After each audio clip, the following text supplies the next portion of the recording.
ಎಲ್ಲರಿಗೂ ನಮಸ್ಕಾರ. ಕರ್ನಾಟಕ ಶಿಕ್ಷಕರ ಅರ್ಹತಾ ಪರೀಕ್ಷೆ 2024ರ ಸಲುವಾಗಿ ವಿಶೇಷವಾಗಿರ್ತಕ್ಕಂತಹ ತರಗತಿಗಳು. ನಾವು ಈಗಾಗಲೇ ಸುಮಾರು ತರಗತಿಗಳನ್ನು ಗಣಿತ ಮತ್ತು ಪರಿಸರ ಅಧ್ಯಯನ ಬೋಧನಾಶಾಸ್ತ್ರಕ್ಕೆ ಸಂಬಂಧಪಟ್ಟಂತಹ ಪ್ರಶ್ನೆ ಪತ್ರಿಕೆಗಳನ್ನು ಬಿಡಿಸೀವಿ. ಇನ್ನೊಂದಿಷ್ಟು ತರಗತಿಗಳನ್ನು ಅಂದರೆ ಓಲ್ಡ್ ಕ್ವಶನ್ಗಳನ್ನು ಬಿಡಿಸಿ ಅಂಥೇಳಿ ತುಂಬ ಜನ ಕಮೆಂಟ್ ಮಾಡಿದರು. ಅದಕ್ಕೆ 2019 ತನಕ ಅಂತೂ ಬಿಡಿಸೀವಿ. ಅದಕ್ಕಿಂತ ಹಿಂದಿನ ಒಂದು ಪ್ರಶ್ನೆ ಪತ್ರಿಕೆಯನ್ನು ಸಹ ಈ ಒಂದು ತರಗತಿಯಲ್ಲಿ ಒಂದೊಂದಾಗಿ ನೋಡ್ತಾ ಹೋಗೋಣ ಅಂತ. ಇವತ್ತೇನು ಮಾಡೋಣ, ಸುಮಾರು ಒಂದು 20ರಿಂದ 25 ಪ್ರಶ್ನೆಗಳನ್ನು ನಾವು ಗಣಿತ ಮತ್ತು ಪರಿಸರ ಅಧ್ಯಯನ ಬೋಧನಾಶಾಸ್ತ್ರಕ್ಕೆ ಸಂಬಂಧಪಟ್ಟಂತೆ TETಯಲ್ಲಿ ಕೇಳಿರ್ತಕ್ಕಂಥ ಪ್ರಶ್ನೆಗಳನ್ನ ನೋಡ್ಕೋತ ಬರೋಮು. ನಾನು ಹೇಳೇಬಿಟ್ಟಿನಿ ಯಾವ್ಯಾವ ಟಾಪಿಕ್ಗಳು ಪ್ರಮುಖವಾಗಿರ್ತಾವ, ಯಾವ ಬೇಸಿಸ್ ಮೇಲೆ ಕ್ವಶನ್ಗಳನ್ನ ಫ್ರೇಮ್ ಮಾಡ್ತಾನೆ. ತುಂಬ ಸಿಂಪಲ್ ಆಗಿರ್ತಕ್ಕಂಥ ತುಂಬ ಸರಳವಾಗಿರ್ತಕ್ಕಂಥ ಪ್ರಶ್ನೆಗಳಿರ್ತಾವ. ಆದ್ರೆ ಓದು ಮುಂದೆ ಒಂದು ಸ್ವಲ್ಪ ವಿಚಾರ ಮಾಡಿ ತಾಳ್ಮೆಯಿಂದ ನೀವು ಆ ಕ್ವಶನನ್ನು ಅಂಡರ್ಸ್ಟ್ಯಾಂಡ್ ಮಾಡ್ಕೊಂಡ್ಬಿಟ್ರೆ ನೀವು ಉತ್ತರವನ್ನು ಆರಾಮಾಗಿ ಹಾಕ್ತೀರಿ. ಹೌದಾ? 15 ಪ್ರಶ್ನೆಗಳು ಬೋಧನಾಶಾಸ್ತ್ರಕ್ಕೆ ಸಂಬಂಧಪಟ್ಟಂತೆ ಅದಾವಂತಂದ್ರೆ ನೀವು ಅದಕ್ಕೆ 12 ಪ್ರಶ್ನೆಗಳಿಗೆ ಉತ್ತರವನ್ನು ಹಾಕ್ತಕ್ಕಂತಹ ಕೆಪಾಸಿಟಿ ಸಾಮರ್ಥ್ಯ ನಿಮ್ಮಲ್ಲಿ ಇದ್ದೇ ಇರ್ತೈತಿ. ಆದ್ರೆ ಅಲ್ಲಿ ನಮಗೇನು ಮುಖ್ಯ? ತಾಳ್ಮೆ ಮುಖ್ಯ. ಹೌದಾ? ತಾಳ್ಮೆಯಿಂದ ಕ್ವಶನ್ ಏನು ಕೇಳೋಣ, ಆ ಕ್ವಶನ್ಗೆ ಸಂಬಂಧಪಟ್ಟಂಥ ಆನ್ಸರ್ಗಳು ABCD ಅಲ್ಲಿರ್ತಕ್ಕಂಥ ಸೂಕ್ತವಾಗಿರ್ತಕ್ಕಂಥ ಆಪ್ಷನ್ ಯಾವುದು, ಮತ್ತು ನೀವೊಬ್ಬ ಶಿಕ್ಷಕನ ಸ್ಥಾನದಲ್ಲಿ ನಿಂತು ಆ ಪ್ರಶ್ನೆಯನ್ನು ಓದ್ರಿ, ನಿಮಗೆ 100% ಉತ್ತರ ಸಿಗ್ತೈತಿ. ಓಕೆ, ಇವತ್ತಿನ ಪ್ರಶ್ನೆಗಳನ್ನು ಒಂದೊಂದಾಗಿ ನೋಡ್ತಾ ಹೋಗೋಣ. ನೋಡ್ರಿ, ಫಸ್ಟ್ ಕ್ವಶನ್, ರೂಪಣಾತ್ಮಕ ಮೌಲ್ಯಮಾಪನಕ್ಕೆ ಸಂಬಂಧಿಸಿದ ಸರಿಯಾಗಿರ್ತಕ್ಕಂಥ ಹೇಳಿಕೆ ಯಾವುದಂತ ಕೇಳೋಣ. ನೋಡ್ರಿ, ಇದ್ರಾಗ ಏನೈತಿ, ಮೇನ್ ಒಂದು ತಲೆಗಿಟ್ಕೋರಿ. ಮೌಲ್ಯಮಾಪನಕ್ಕೆ ಸಂಬಂಧಪಟ್ಟಂತೆ ಕಲಿಕಾ ಮೌಲ್ಯಮಾಪನ, ಕಲಿಕೆಗಾಗಿ ಮೌಲ್ಯಮಾಪನ, ರೂಪಣಾತ್ಮಕ ಮೌಲ್ಯಮಾಪನ, ಸಂಕಲನಾತ್ಮಕ ಮೌಲ್ಯಮಾಪನ, SA, FA, ಅನಂತರ ಇಂಡಕ್ಟಿವ್ ಡಿಡಕ್ಟಿವ್ ಮೆಥಡ್ ಯಾವುದು, ಅನುಗಮನ ಮತ್ತು ನಿಗಮನ ವಿಧಾನಗಳು, ಅನಂತರ ಸಂರಚನಾತ್ಮಕ ಕನ್ಸ್ಟ್ರಕ್ಟಿವಿಸಮ್ ಬಗ್ಗೆ, ಅನಂತರ ಕ್ರಿಯಾ ಸಂಶೋಧನೆಯ ಬಗ್ಗೆ, ಕ್ರಿಯಾ ಯೋಜನೆಯ ಬಗ್ಗೆ, 5 ಮಾದರಿ, engage, explore, explain, elaborate and evaluation ಬಗ್ಗೆ, ತದನಂತರ ಕಪ್ಪು ಹಲಗೆಯ ಮೇಲೆ, ಪಠ್ಯಪುಸ್ತಕದ ಮೇಲೆ, ಆಮೇಲೆ ಏನು ಮಾಡ್ತಾನೆ, ನಂತರ ಏನು ಕೆಲವೊಂದಿಷ್ಟು ಪ್ರಮುಖವಾಗಿರ್ತಕ್ಕಂಥ TLMಗಳ ಬಗ್ಗೆ ಪ್ರಶ್ನೆಗಳನ್ನು ಫ್ರೇಮ್ ಮಾಡ್ಕೋತ ಬರ್ತಾನೆ. 100% ಈ ಒಂದು ಕ್ರೈಟೀರಿಯಾದಲ್ಲಿ ನಾನು ಏನೆಲ್ಲ ಇವಾಗೆಲ್ಲ ಟಾಪಿಕ್ಗಳನ್ನು ಹೇಳಿನಲ್ಲ ಅದ್ರ ಮ್ಯಾಗ ನಿಮಗೆ ಫಿಕ್ಸ್ ಆಗಿರ್ತಕ್ಕಂಥ ಕ್ವಶನ್ ಇರ್ತಾವೆ. ಯಾಕಂದ್ರೆ ಸುಮಾರು ತರಗತಿಗಳು ನೋಡ್ಕೋತ ಬಂದೀವಿ. 2023ರಿಂದ ಹಿಡಿದು 2019, 17, ಹೌದಾ, 15 ಕ್ವಶನ್ ಪೇಪರ್ ತನಕ ಬಿಡಿಸ್ಕೊತ ಬಂದೀವಿ. ಕನ್ನಡ ಬೋಧನಾಶಾಸ್ತ್ರ ಬಿಡಿಸೀವಿ, ಇಂಗ್ಲೀಷ್ ಬೋಧನಾಶಾಸ್ತ್ರ ಬಿಡಿಸ್ಕೊತ ಬಂದೀವಿ. ಎಷ್ಟು ಸಲ ಕ್ವಶನ್ಗಳು ಈ ಒಂದು ಕ್ರೈಟೀರಿಯಾ ಮ್ಯಾಗ ರಿಪೀಟ್ ಆಗ್ಯಾವ. ರಿಪೀಟ್ ಆಗ್ಲಿಕ್ಕಂದ್ರೂ ಅಲ್ಲೇ ಸೆಂಟೆನ್ಸನ್ನು ಹಿಂದೆ ಮುಂದೆ ಮಾಡಿ ಯಾವ ರೀತಿ ಕ್ವಶನ್ ಕೇಳ್ತಾನೆ ಅಂತ ಹೇಳಿ ನಿಮಗೆ ವಿವರಣೆ ಕೊಟ್ಕೋತಾನೆ ಹೋಗಿನಿ. ಸರಿ, ಪ್ರಶ್ನೆಗಳನ್ನ ನೋಡ್ಕೋತ ಹೋಗ್ರಿ, ಸಿಂಪಲ್ ಆಗನೇ ಇರ್ತಾವ. ರೂಪಣಾತ್ಮಕ ಮೌಲ್ಯಮಾಪನಕ್ಕೆ ಸಂಬಂಧಿಸಿದಂತೆ ನೋಡ್ರಿ, ವಿದ್ಯಾರ್ಥಿಗನ ವರ್ಗೀಕರಿಸುವುದು ಮತ್ತು ತೆರಗಡೆಗೊಳಿಸುವುದು, ಹೌದಾ, ಆಗ್ತೈತ್ಯಾ? ಅಷ್ಟು ಸಫಿಸಿಯೆಂಟ್ ಆಗೋದಿಲ್ಲ. ಸೆಮೆಸ್ಟರ್ ಅಂತ್ಯದಲ್ಲಿ ನಡೆಯುವ ಒಂದು ಚಟುವಟಿಕೆ, ಹೌದು, ಸೆಮೆಸ್ಟರ್ ಅಂತ್ಯದಲ್ಲಿ ನಡೆಯುವ ಒಂದು ಚಟುವಟಿಕೆ ಅಂತಂದ್ರೆ SA, ಅದು ಸಂಕಲನಾತ್ಮಕ ಮೌಲ್ಯಮಾಪನ, ಸಮೇಟಿವ್ ಅಸೆಸ್ಮೆಂಟ್ ಅಂತ ಕರಿತೀವಿ. But FA ಕೇಳೋಣವ. FA ಅಂದ್ರೆ ಫಾರ್ಮೇಟಿವ್ ಅಸೆಸ್ಮೆಂಟ್. ಕೇವಲ ಹಿಮಾತಿಯನ್ನು ಒದಗಿಸುವುದಲ್ಲ, ಬೋಧನಾ ಕಲಿಕಾ ಪ್ರಕ್ರಿಯೆಯಲ್ಲಿ ಅದು ಏನಾಗಿರ್ತೈತಿ, ಅಂತರ್ಗತವಾಗಿರ್ತೈತಿ. ನೆನಪಿಟ್ಕೋರಿ, ಒಂದು ಬೋಧನಾ ಕಲಿಕಾ ಪ್ರಕ್ರಿಯೆಯಲ್ಲಿನೇ ಅಂತರ್ಗತ. ಹೆಂಗಂತಂದ್ರೆ ಈಗ ನಾವು ರೂಪಣಾತ್ಮಕ ಪಠ್ಯವಾಗಿ ಪಠ್ಯ ಮತ್ತು ಪಠ್ಯೇತರ ಚಟುವಟಿಕೆ ಒಂದು ಮಗು ಕಲಿಯಾಕತ್ತಿತ್ತು ಅಂತಂದ್ರೆ ಆ ಒಂದು ಟಾಪಿಕ್ ಚಾಪ್ಟರ್ ಮುಗಿದ ತಕ್ಷಣ ನಾವೇನು ಮಾಡ್ತೀವಿ, ಅದನ್ನು ಯಾವುದೋ ಒಂದು ಗುಣಾಕಾರ ಲೆಕ್ಕ ಕಲ್ತಿರ್ತಾನೆ, ಭಾಗಾಕಾರ ಲೆಕ್ಕ ಕಲ್ತಿರ್ತಾನೆ. ಹೌದಾ? ದಿನನಿತ್ಯ ಜೀವನದಲ್ಲಿ ಆತ ಹೆಂಗೆ ಅದನ್ನು ಬಳಸ್ಕೊತಾನೆ ಅಂತೇಳಿ ನಾವು ಏನಾದರೂ ಒಂದು ಟೆಸ್ಟ್ ಇಟ್ಟಿರ್ತೀವಿ ಅಥವಾ ಏನಾದರೂ ಒಂದು ಕ್ವಿಜ್ ಕಾಂಪಿಟೇಷನ್ ಇಟ್ಟಿರ್ತೀವಿ. ಎಲ್ಲವೂ ಏನು ಎದುರಾಗಿ ಬರ್ತಾವ, ರೂಪಣಾತ್ಮಕ ಮೌಲ್ಯಮಾಪನದಲ್ಲೇ ಬರ್ತಾವೆ. ಅಂದ್ರೆ ವಿದ್ಯಾರ್ಥಿಯ ಕಲಿಕೆಯ ಜೊತೆಯಲ್ಲಿನೇ ನಾವು ಏನು ಮಾಡ್ತೀವಿ, ತರಗತಿಯಲ್ಲಿ ಆ ಮಗುವಿನ ಮೌಲ್ಯವನ್ನು ತಕ್ಕೊಂಡ ಮೌಲ್ಯಮಾಪನವನ್ನು ಮಾಡ್ಕೊತ ಹೋಗ್ತೀವಲ್ಲ, ಅದನ್ನೇ ರೂಪಣಾತ್ಮಕ ಮೌಲ್ಯಮಾಪನ ಅಂತ ಕರಿತೀವಿ. ಸರಿಯಾದ ಹೇಳಿಕೆ ಯಾವುದಾಗ್ತೈತಿ ಇಲ್ಲಿ, ಬೋಧನಾ ಕಲಿಕಾ ಪ್ರಕ್ರಿಯೆಯಲ್ಲಿ ಅಂತರ್ಗತವಾಗಿರುವುದನ್ನೇ ರೂಪಣಾತ್ಮಕ ಮೌಲ್ಯಮಾಪನ. ಇನ್ನು ಸೆಮೆಸ್ಟರ್ ಹಂತದಲ್ಲಿ ಆಗುವುದು ಸಂಕಲನಾತ್ಮಕ ಮೌಲ್ಯಮಾಪನ. ಹೌದಾ? ಎಸ್. ಇನ್ನು ಕಲಿಕೆಗೋಸ್ಕರ ಮೌಲ್ಯಮಾಪನ ಅಂತ ಬರ್ತಾವ. ಹೌದಾ? ಅದನ್ನು ತುಂಬ ಸಿಂಪಲ್ ಆಗಿರ್ತಕ್ಕಂಥದ್ದು. ನಾನು ನಾರ್ಮಲ್ ಆಗಿರ್ತಕ್ಕಂಥ ಆಡ್ಮಾತನ್ನ ನಿಮ್ಗೆ ಕ್ಲಾಸ್ಗಳನ್ನು ತಿಳಿಸ್ಕೊತ ಹೋಗ್ತೀನಿ. ಯಾಕಂದ್ರೆ ನಿಮ್ಗೆ ಕ್ವಶನ್ಗೆ ಓದಿ ನೇರವಾಗಿ ಉತ್ತರ ಬರ್ಬೇಕಂದ್ರೆ ಒಂದು ಸೆಕೆಂಡ್ನಾಗ ಕ್ವಶನನ್ನು ಹಾರಿಸ್ಬೋದು ನಾನು. ಆದ್ರೆ ಆ ಕ್ವಶನ್ ಏನೈತಿ, 3 ಆಪ್ಷನ್ ಆಗ್ತಾವ, 3 ಆಪ್ಷನ್ ಆಗೋದಿಲ್ಲ, 1 ಆಪ್ಷನ್ ಆಗ್ತಿರ್ತೈತಿ. ಕೆಲವೊಂದ್ಸಲ ನೆಗೆಟಿವಿಟಿ ಕ್ವಶನ್ ಕೇಳಿರ್ತಾನೆ, ಕೆಲವೊಂದ್ಸಲ ಪಾಸಿಟಿವಿಟಿ ಕ್ವಶನ್ ಕೇಳಿರ್ತಾನೆ. ಕ್ವಶನ್ ಏನು ಅಂತೇಳಿ ನಿಮಗೆ ಮನದಟ್ಟು ಮಾಡಿಸ್ಕೊಡೋದೇ ನನ್ನ ಉದ್ದೇಶ. ಒಂದು ಸಲ ನಿಮಗೆ ಕ್ವಶನ್ ಪೇಪರ್ ಬಿಡಿಸಾಕ ಗೊತ್ತಾಯ್ತು ಅಂತಂದ್ರೆ ಬೇಕಾದಂಥ ಕ್ವಶನ್ ಕೇಳಿ ನೀವು ಬಿಡಿಸ್ಬೋದು. ಹೌದಾ? ಹೆಂಗೂ ಓದೇ ಇರ್ತೀರಿ, ಎಲ್ಲರೂ ಓದಿರ್ತೀರಿ. ಬಟ್ ಕ್ವಶನ್ ಪೇಪರ್ಗಳನ್ನ ಯಾವ ರೀತಿ ಮತ್ತು ಹೆಂಗೆ ಅವ ಏನು ಕೇಳಲ್ಲ ಆ ಒಂದು ಮೂಲಕ್ಕೆ ಹೋಗಿ ಕ್ವಶನ್ಗಳನ್ನ ನೀವು ಓದ್ಬಿಟ್ರಿ ಅಂತಂದ್ರೆ ಆರಾಮಾಗಿ ನಿಮಗೆ ಗೊತ್ತಾಗೇ ಆಗ್ತೈತಿ. ಎಲ್ಲರೂ ಓದಿರ್ತದೆ, ರೂಪಣಾತ್ಮಕ ಮೌಲ್ಯಮಾಪನ ಓದಿರ್ತಾರೆ, ಸಂಕಲನಾತ್ಮಕ ಮೌಲ್ಯಮಾಪನ ಓದಿರ್ತಾರೆ. ಬಡ ಏನು ಮಾಡ್ತೀವಿ, ನಮ್ಮ BEd ನೋಟ್ಸ್ನಲ್ಲಿ ಇರ್ತಕ್ಕಂಥ ಥಿಯರಿಯನ್ನು ಓದ್ಕೊಂಡ್ಬಿಡ್ತೀವಿ. ಬಟ್ ಥಿಯರಿಯಲ್ಲಿ ಪ್ರಶ್ನೆ ಕೇಳ್ತಾನೆ, ಆದ್ರೆ ನಾವು ಓದಿದ್ದನೇ ಪ್ರಶ್ನೆ ಆಗಿರ್ತಾವ, ಬಟ್ ಅಪ್ಲೈಡ್ ಆಗಿರ್ತಾವ. ನೋಡಿರಿ ಹೆಂಗೈತಿ, ಇದನ್ನೆಲ್ಲ ಓದಿರ್ತಾರ, ಹೌದಾ? ರೂಪಣಾತ್ಮಕ SAFA ಬಗ್ಗೆ ಎಲ್ಲರೂ ಓದ್ತಾರ. ಬಟ್ ಕ್ವಶನ್ ಆಗೋದು ಹೆಂಗೆ ಮಾಡ್ತಾನ, ಅಪ್ಲೈಡ್ ಕೇಳ್ತಾನ. ನೀವೊಬ್ಬ ಶಿಕ್ಷಕರಾಗಿ ತರಗತಿ ಕೋಣೆಯಲ್ಲಿ ನೀವು ನಿಂತೀರಿ, ನೀವು ಮಕ್ಕಳಿಗೆ ಪಾಠ ಮಾಡಕತ್ತೀರಿ ಅಂತೇಳಿ ವಿಚಾರ ಮಾಡಿ ನೀವು ಆ ಕ್ವಶನ್ ಓದ್ರಿ, 100% ಉತ್ತರವನ್ನು ಹಾಕಿ ಹಾಕ್ತೀರಿ. ಓಕೆನಾ? ನೋಡ್ರಿ ಇದ್ರಾಗ ಏನೈತಿ, ಬೋಧನಾ ಕಲಿಕಾ ಪ್ರಕ್ರಿಯೆಯಲ್ಲಿ ಅಂತರ್ಗತವಾಗಿರುವುದು ರೂಪಣಾತ್ಮಕ ಮೌಲ್ಯಮಾಪನ ಸರಿಯಾಗಿರ್ತಕ್ಕಂಥ ಹೇಳಿಕೆ. ಮತ್ತೇನು ಕೇಳ್ಬೋದ್ರಿ, ಮತ್ತು ಸರಿಯಾಗದ ಹೇಳಿಕೆ ಕೇಳ್ತಾನ. ಇದು ಸರಿ ಇರ್ತಕ್ಕಂಥ ಹೇಳಿಕೆ, ಮೂರು ತಪ್ಪದ, ಒಂದು ಸರಿ ಐತಿ. ಇದಕ್ಕೆ ನಾವು 4ನೇ ಆಪ್ಷನ್ಗೆ ರೈಟ್ ಮಾರ್ಕ್ ಮಾಡೀವಿ. ಬಟ್ ನೆಕ್ಸ್ಟ್ ಏನು ಕೇಳ್ಬೋದು ಹಿಂಗೆ ಕ್ವಶನ್, ಸರಿಯಾಗದ, ಹೌದಾ? ಇರಲಿ 4 ಆಪ್ಷನ್ದಲ್ಲಿ 3 ಸರಿ ಆಗ್ತಾವ, ಒಂದು ಸರಿ ಆಗೋದಿಲ್ಲ. ಇಂಥ ಕ್ವಶನ್ಗಳನ್ನ ಕೇಳ್ತಾನ. ಹಿಂಗೆ ಕ್ವಶನ್ಗಳನ್ನ ಫ್ರೇಮ್ ಮಾಡ್ಕೋತಾ TETಯಲ್ಲಿ ಬರ್ತಾನ, ಹೌದಾ? ಸಿಂಪಲ್ ಆಗಿರ್ತಕ್ಕಂಥ ಮಾಡೆಲ್ ಇರ್ತೈತಿ. ನೆಕ್ಸ್ಟ್ ಕ್ವಶನ್ ನೋಡೋಣ. ನೋಡ್ರಿ ಇಲ್ಲಿ ನೆಕ್ಸ್ಟ್ ಕ್ವಶನ್, ತರಗತಿಯ ಬೋಧನಾ ಕೌಶಲ್ಯವನ್ನು ಅಭಿವೃದ್ಧಿಪಡಿಸಿಕೊಳ್ಳಲು ಬಳಸಬಹುದಾಗಿರ್ತಕ್ಕಂತಹ ತಂತ್ರ, ಹೌದಾ? ನೋಡ್ರಿ, ಅದು ಟೈಪ್ ಮಿಸ್ಟೇಕ್ ಆಗೈತಿ, ಬಳಸಬಹುದಾಗಿರ್ತಕ್ಕಂಥ ತಂತ್ರ ಆಗಬೇಕು. ನೆನ್ಪಿಟ್ಕೋರಿ, ತುಂಬ ಸಿಂಪಲ್ ಕ್ವಶನ್ ಐತಿ. ಪ್ರತ್ಯಕ್ಷತೆ ಪಾಠವನ್ನು ಕಲಿಸುವುದರಿಂದ ಆಗ್ತೈತಿ, ಬಟ್ ಅಷ್ಟು ಸಫಿಷಿಯೆಂಟ್ ಆಗೋದಿಲ್ಲ. ಅಣುಬೋಧನೆ ಅಂತಕ್ಕಂಥದ್ದು ಇದು ನಮಗೆ ಸಂಬಂಧಪಡಾಗೇನೆ ಇಲ್ಲ. ಯಾಕಂದ್ರೆ ಇದು B.Ed ಯಾರು ಕಲಿತಾರಲ್ಲ ಅಲ್ಲಿ ಅಣುಬೋಧನೆ ಪ್ರೇಶಿಕ್ಷಣಾರ್ಥಿಗಳಿಗೋಸ್ಕರ ಇರ್ತಕ್ಕಂಥ ಒಂದು ಕಲಿಕಾ ತಂತ್ರ. ಇದು ಇಲ್ಲಿ ತರಗತಿಯಲ್ಲಿ ಬರೋದನ್ನೇ ಇಲ್ಲ. ಇನ್ನು ಪಾಠ ವೀಕ್ಷಣೆ ಅಂದ್ರೂ ಬರೋದನ್ನೇ ಇಲ್ಲ. 3 ಆಪ್ಷನ್ ಆಟೋಮೆಟಿಕ್, 1ನೇದು ರಾಂಗ್ ಆಗ್ತೈತಿ, 3ನೇದು ರಾಂಗ್ ಆಗ್ತೈತಿ, 4ನೇದು ರಾಂಗ್ ಆಗ್ತೈತಿ. 3 ತಪ್ಪದ ಅಂದ್ರೆ 1 ಸರಿ ಇದ್ದೇ ಇರ್ತೈತಿ. ಬೋಧನೆಯ ಬಗ್ಗೆ ಸತತ ಚಿಂತನೆಯನ್ನು ನಡೆಸುವುದರಿಂದ ಏನಾಗ್ತೈತಿ, ತರಗತಿಯ ಬೋಧನಾ ಕೌಶಲ್ಯವನ್ನು ನಾವು ಅಭಿವೃದ್ಧಿಪಡಿಸಿಕೊಳ್ಳಬಹುದಾಗಿರ್ತಕ್ಕಂಥ ಒಂದು ಪ್ರಮುಖವಾಗಿರ್ತಕ್ಕಂಥ ತಂತ್ರ ಆಗ್ತೈತಿ. ಓಕೆ, ನೆಕ್ಸ್ಟ್ ಕ್ವಶನ್ ನೋಡ್ರಿ, ಇದನ್ನು ಸರಳ ಐತಿ. ಶಿಕ್ಷಕರು ಭಿನ್ನ ರಾಶಿಯ ಪರಿಕಲ್ಪನೆಯನ್ನು ಪರಿಚಯಿಸುವಾಗ ಹೀಗೆ ಪ್ರಾರಂಭಿಸಬಹುದು. ಹೆಂಗೆ ಪ್ರಾರಂಭಿಸಬಹುದು ಒಬ್ಬ ಶಿಕ್ಷಕ, ಹೌದಾ? ಒಬ್ಬ ಶಿಕ್ಷಕ ಅದಾನ, ಭಿನ್ನರಾಶಿಯನ್ನು 1-2 ಅಂಶ 3-4 ಅಂಶ ಅವ್ರಿಗೆ ಪರಿಕಲ್ಪನೆ ಇರಂಗಿಲ್ಲ ರೀ. 4ನೇ 5ನೇ ಮಗುವಿಗೆ ಅಷ್ಟು ಪರಿಕಲ್ಪನೆಯನ್ನು ನಾವು ಮೂಡಿಸ್ಬೇಕು. ಅದು ಏನು, ಆ ಭಾಗಗಳನ್ನು, ಅದರಿಂದ ಆಗ್ತಕ್ಕಂಥ ಉಪಯೋಗಗಳು ಏನು, ಭಿನ್ನರಾಶಿಯನ್ನು ತಿಳಿಸ್ಬೇಕಂತಂದ್ರೆ ನಾನು ಯಾವ ರೀತಿ ತರಗತಿಯಲ್ಲಿ ಮಕ್ಕಳಿಗೆ ಬೋಧನೆ ಮಾಡ್ತೀನಿ. ಫಸ್ಟ್ ಆಪ್ಷನ್ ನೋಡ್ರಿ, ಭಿನ್ನರಾಶಿ ಬರೆಯುವುದು ರೂಪದಲ್ಲಿ ಆಗೋದಿಲ್ಲ. ಫಸ್ಟ್ ಆಪ್ಷನ್ ರಾಂಗ್ ಆಗ್ತಿದ್ದೆ. ಸುತ್ತಮುತ್ತಲು ಲಭ್ಯವಾಗುವ ಅಪೂರ್ಣ ವಸ್ತುಗಳ ಮೂಲಕ ಪರಿಚಯಿಸುವುದು. ನೋಡ್ರಿ, ಈಗ ಮಕ್ಕಳು ಬುತ್ತಿ ಡಬ್ಬೆ ತಂದಿರ್ತಾರೆ. ಅಲ್ಲಿ ಬುತ್ತಿ ಡಬ್ಬ್ಯಾಗ ಒಂದು ರೊಟ್ಟಿಯಲ್ಲಿ 2 ಭಾಗ ಮಾಡಿರಿ, ನೀ ಅರ್ಧ ತಗೋ 1-2 ಭಾಗ ಆಯಿತು, 1-2 ಅಂಶ ಆಯಿತು. ಈ ರೀತಿ ನಾವು ತರಗತಿಯಲ್ಲಿ ಸುತ್ತಮುತ್ತಲು ಲಭ್ಯವಿರ್ತಕ್ಕಂಥ ವಸ್ತುಗಳ ಮೂಲಕ ಗಣಿತದ ಪರಿಕಲ್ಪನೆಗಳನ್ನು ನಾವು ಮಕ್ಕಳಿಗೆ ಮನದಟ್ಟ ಆಗುವಂಗೆ ಮೂಡಿಸ್ಬೋದು. ಇದ್ರಾಗೆ ನೀತಿ ಕ್ವಶನ್ನಾಗ ನೋಡಿದ ತಕ್ಷಣ ಉತ್ತರ ಬರ್ತೈತಿ. ಸುತ್ತಮುತ್ತಲು ಲಭ್ಯವಾಗಿರ್ತಕ್ಕಂಥದ್ದು ಆಪ್ಷನ್ ಸಂಖ್ಯೆ 2 ಆಗ್ತೈತಿ. ವಿವಿಧ ಭಿನ್ನರಾಶಿಗಳಲ್ಲಿ ಅಂಶ ಮತ್ತು ಛೇದಗಳನ್ನು ಗುರುತಿಸುವುದು ಆಟೋಮೆಟಿಕ್ ರಾಂಗ್ ರೀ. ಡೈರೆಕ್ಟಾಗಿ ಭಿನ್ನರಾಶಿಗಳ ನಾವು ನಿಯಮಗಳನ್ನು ಹೇಳ್ಕೊತ ಕೂತ್ರೆ ಮಕ್ಕಳಿಗೆ ಅರ್ಥ ಆಗೋದನ್ನೇ ಇಲ್ಲ. ಇನ್ನು ಭಿನ್ನರಾಶಿಗಳನ್ನು ಪಟ್ಟಿ ಮಾಡೋದಂತರೂ ಆಗೋದಿಲ್ಲ. ಆಪ್ಷನ್ ಸಂಖ್ಯೆ 2 ಇದಕ್ಕೆ ಸೂಕ್ತವಾಗಿರ್ತಕ್ಕಂಥ ಉತ್ತರ ಆಗ್ತೈತಿ. ಓಕೆ, ನೆಕ್ಸ್ಟ್ ಕ್ವಶನ್ ನೋಡೋಣ. ಶಾಲೆಯ ಅವಧಿಯ ಬಳಿಕ ವಿದ್ಯಾರ್ಥಿ ತನ್ನ ಮನೆಯ ಸುತ್ತಳತೆಯನ್ನು ಅಳೆಯುತ್ತಿದ್ದಾನೆ. ಒಂದು ಕ್ವಶನ್ ಫಿಕ್ಸ್ ಆಗಿ ಕೇಳ್ತಾನೆ, ನೆನ್ಪಿಟ್ಕೋರಿ. ಇದು 5 ಮಾದರಿಯ ಯಾವ ಹಂತವನ್ನು ಸೂಚಿಸ್ತೈತಿ, ವಿಸ್ತರಿಸಾಕತಾನ. ಈಗ ನಾನು ಶಾಲೆಯಲ್ಲಿ ಏನು ಮಾಡೀನಿ, ಸುತ್ತಳತೆಯನ್ನು ಅಳೆಯುವುದು ಹೆಂಗಂತೇಳಿ ಆ ಮಗುವಿಗೆ ಹೇಳ್ಕೊಟ್ಟಿನಿ ನಾನು, ಹೌದಾ? ಈಗ ನಾನು ಒಬ್ಬ ಶಿಕ್ಷಕ ಸ್ಥಾನದಲ್ಲಿ ನಿಂತು ವಿಚಾರ ಮಾಡಿರಿ. ಈಗ ನೀವು ಟೀಚರ್ ಅದೀರಿ, ಮಗುವಿಗೆ ಏನು ಮಾಡಿರಿ, ಶಿಕ್ಷಕ ತರಗತಿ ಕೋಣೆಯಲ್ಲಿ ಏನು ಮಾಡಿರಿ, ಕ್ಲಾಸ್ ರೂಮ್ನಾಗ ಸುತ್ತಳತೆ ಅಂತಂದ್ರೆ ಏನು, ಸುತ್ತಳತೆನ ಹೆಂಗೆ ಕಂಡುಹಿಡಿತೀರಿ, ಹೆಂಗೆ ನಾವು ಅಳತೆ ಮಾಡ್ಬೇಕು, ಅದನ್ನು ಹೆಂಗೆ ಗುಣಾಕಾರ ಮಾಡಬೇಕು ಎಲ್ಲ ಹೇಳ್ಕೊಟ್ಟಿರ್ತೀನಿ. ಮಗು ಅದನ್ನ ಏನು ಮಾಡ್ತೈತಿ, ಮನ್ಯಾಗ ಬಂದು ಅದನ್ನು ಪ್ರಾಕ್ಟೀಸ್ ಮಾಡ್ತೈತಿ. ತನ್ನ ಮನೆ ಸುತ್ತಳತೆಯನ್ನು ನಾವು ಅಳ್ಯಾಕೆ ನಿಂದಿರ್ತಾನೆ, ಹೌದಾ? ಬಟ್ಟಲಿಂತನೋ ಗೇಣ್ಲಿಂತನೋ ಅವು ಹೆಂಗಾರ ಅಳಿಲಿ, ಒಟ್ಟು ಅಳ್ಯಾಕೆ ಪ್ರಯತ್ನ ಮಾಡಕತ್ತಾನ. ಏನು ಮಾಡಕತ್ತಾನ, ನಾನು ಕಲಿಸಿದ್ದನ್ನು ವಿಸ್ತರಿಸಾಕತ್ತಾನ. ಅಂದ್ರೆ ಆತನ ಒಂದು ಜ್ಞಾನ ಕೌಶಲ್ಯವನ್ನು ವಿಸ್ತರಣೆಗೊಳಪಡಿಸಕತ್ತಾನ. ನೆನ್ಪಿಟ್ಕೋರಿ, ಆತ ವಿಸ್ತರಿಸ್ತಕ್ಕಂಥ 5 ಮಾದರಿಯ ಯಾವ ಹಂತ ಅಂತಂದ್ರೆ ವಿಸ್ತರಿಸುವುದು. ಪರಿಶೋಧಿಸುವುದಂತೂ ಆಗೋದಿಲ್ಲ, ವ್ಯಕ್ತಪಡಿಸುವುದಾಗೋದಿಲ್ಲ. ಮೌಲ್ಯಮಾಪನ ಅಂದ್ರೆ ಕೊನೆಯದಾಗಿರ್ತೈತಿ. ಆದ್ರೆ ವಿಸ್ತರಿಸುವುದು ಇಲ್ಲಿ ಸರಿಯಾಗಿರ್ತಕ್ಕಂಥ ಉತ್ತರ. ನೆಕ್ಸ್ಟ್ ಕ್ವಶನ್, ಇದು ಅಂತೂ ಭಾಳ ಸರಳ ಐತೆ ನೋಡ್ರಿ. ರೇಖಾಗಣಿತ, ಬೀಜಗಣಿತ, ನಕ್ಷೆಗಳು, ಸಂಖ್ಯಾಶಾಸ್ತ್ರ, ಲೆಕ್ಕಾಚಾರಗಳನ್ನು ಸುಲಭವಾಗಿ ಒಂದೇ ಚೌಕಟ್ಟಿನಲ್ಲಿ ಪರಿಣಾಮಕಾರಿಯಾಗಿ ಎಲ್ಲಿ ಬಳಸಬಹುದಾಗಿರ್ತಕ್ಕಂಥ ಸಾಫ್ಟ್ವೇರ್ ಹಂತದ ಕಲಿಕೆಯಲ್ಲಿ ನಾವು ಏನನ್ನು ಬಳಸ್ಬೋದು, ಇದನ್ನೆಲ್ಲ ಕಲಿಸೋಕೆ ನಾವು ಏನನ್ನು ಬಳಸ್ಬೋದು ಅಂತ ಕೇಳೋಣ. ಭಾಳ ಇಂಪಾರ್ಟೆಂಟ್ ಕ್ವಶನ್. ಜಿಬ್ರಾ ಅಂತಕ್ಕಂಥ ಒಂದು ಮಟೀರಿಯಲನ್ನು ನಾವು ಬಳಸ್ಬೋದು. ಆಪ್ಷನ್ ಸಂಖ್ಯೆ 3 ಇದಕ್ಕೆ ಸರಿಯಾಗಿರ್ತಕ್ಕಂಥ ಉತ್ತರ. ನೆನ್ಪಿಟ್ಕೋರಿ,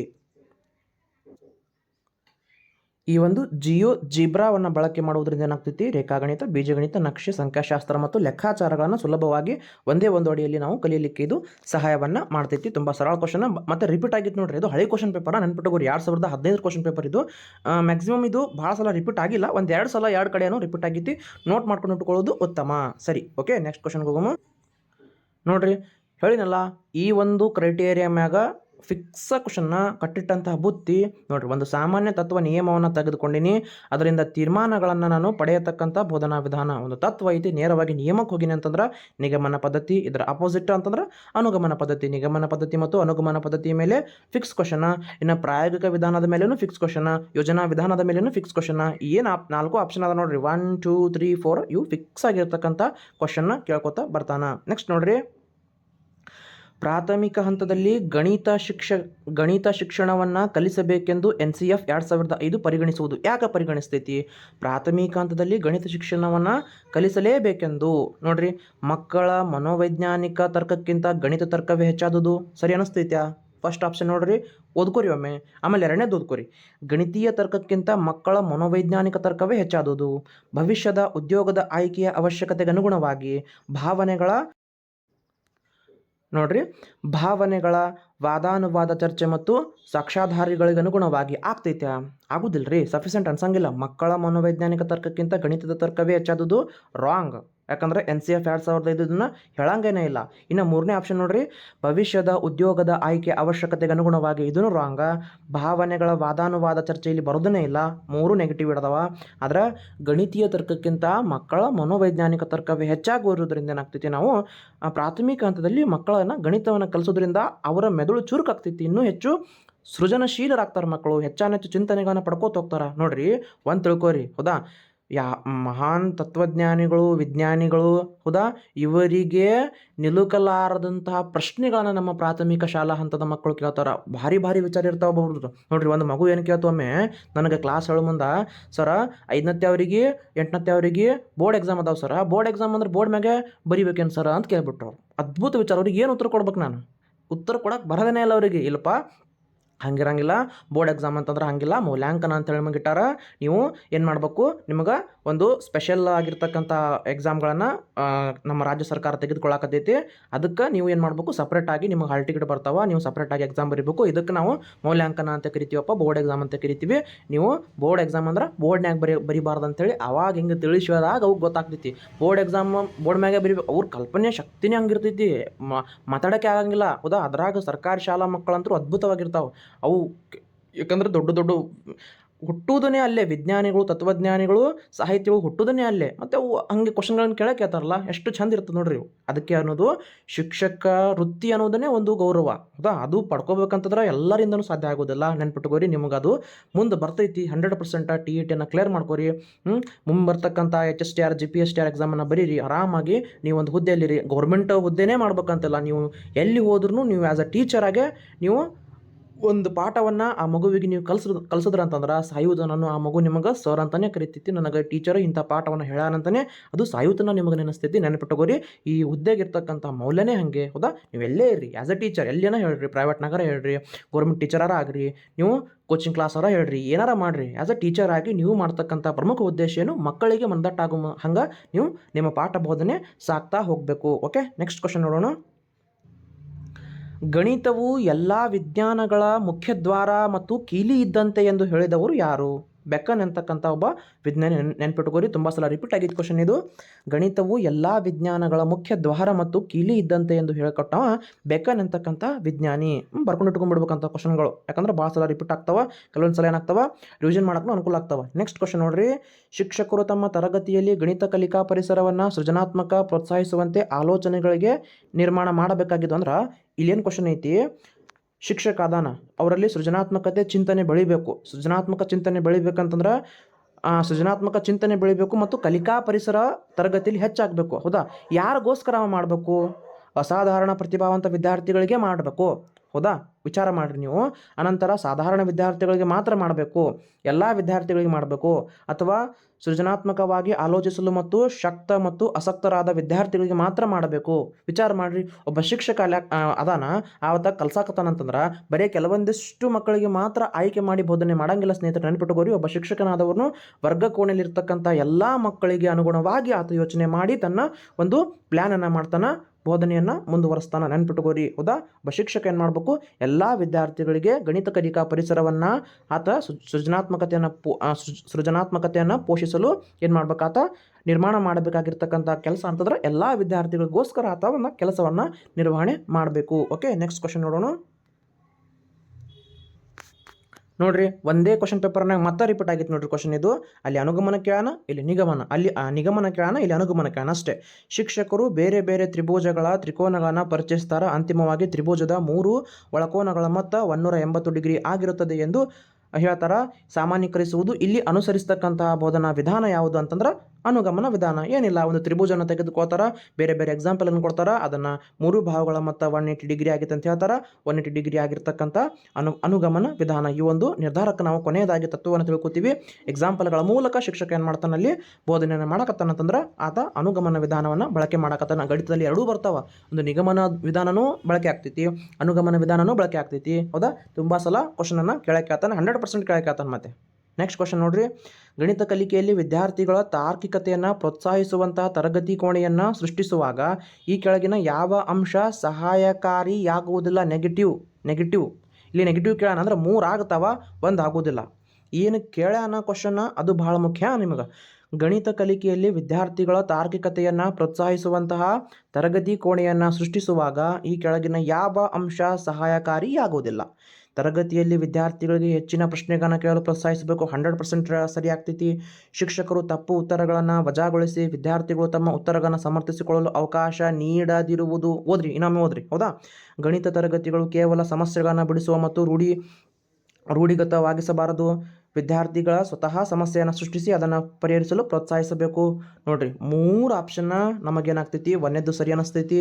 ಆಮೇಲೆ 3ನೇದು ಗಣಿತ ತರಗತಿಗಳು ಕೇವಲ ಸಮಸ್ಯೆಯನ್ನು ಬಿಡಿಸುವ ಮತ್ತು ರೂಢಿಸುವಂತಾಗಿರಬಾರ್ದು. ಇದನ್ನು ಸರಿ ಐತಿ, 3ನೇದು ಸರಿ ಐತಿ. ಯಾಕಂದ್ರೆ ಚಂತನ ಅದೇ ಆಗಬಾರ್ದು, ಬಿಡಿಸಿ ಮಕ್ಕಳು ಅದೇ ರೂಟಿನ ಫಾಲೋ ಮಾಡಬಾರ್ದು. ಯಾಕಂದ್ರೆ ಅವರು ತಾರ್ಕಿಕವಾಗಿ ಚಿಂತನೆಗೊಳಗಾಗಬೇಕು. ಅನಂತರ ವಿದ್ಯಾರ್ಥಿಗಳೇ ಸ್ವತಃ ಸಮಸ್ಯೆಯನ್ನು ಸೃಷ್ಟಿಸಿ ಅದನ್ನು ಸರಿ ಪರಿಹರಿಸ್ತಕ್ಕಂಥದ್ದನ್ನು ಶಿಕ್ಷಕ ಏನು ಮಾಡಬೇಕು, ಪ್ರೋತ್ಸಾಹಿಸಬೇಕು. ಆದರೆ 2ನೇ ಆಪ್ಷನ್ ನೋಡ್ರಿ, ಶಿಕ್ಷಕರು ತಪ್ಪು ಉತ್ತರಗಳನ್ನು ವಜಾಗೊಳಿಸಿ ವಿದ್ಯಾರ್ಥಿಗಳು ತಮ್ಮ ಉತ್ತರಗಳನ್ನು ಸಮರ್ಥಿಸಿಕೊಳ್ಳಲು ಅವಕಾಶ ನೀಡಬೇಕು.